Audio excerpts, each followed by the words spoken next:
Targum Neophiti, Genesis 1:3.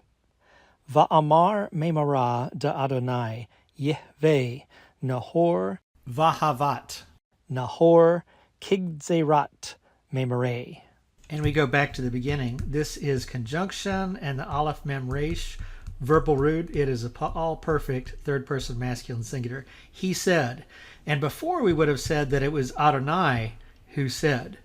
However, it's actually the word of Adonai who said. We haven't seen this in our study of the Targums until this point.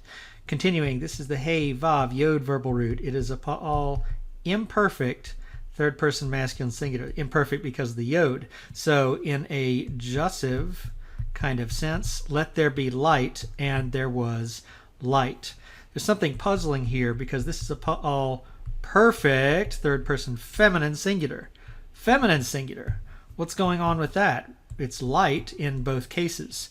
In the Paris manuscript of the fragment Targums, there is the expected Vav, Hey, instead of this Tav right here, which clearly marks this as a feminine. So that's just going to be a textual mystery.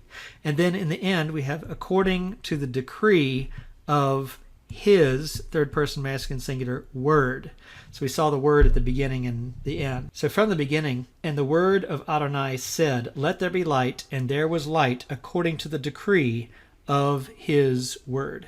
So this raises the question, are there other Jewish writings that attribute to the word the creative activity at the beginning of Genesis 1?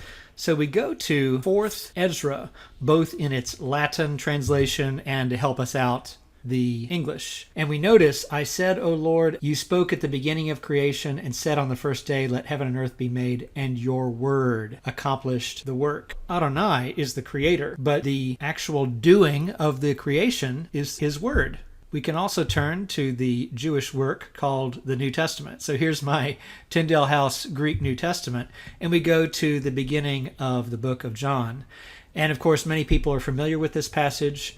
In the beginning was the Word, and the Word was with God, and God was the Word. Often translated, and the Word was God, but I'm keeping the Greek word order there.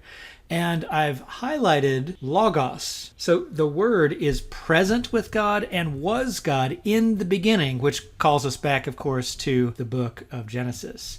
So all that is to say, as we come back to Genesis 1:3, that the action of this Memarah as representing God and as being God is a very typical expression of Jewish writings such as the Targums.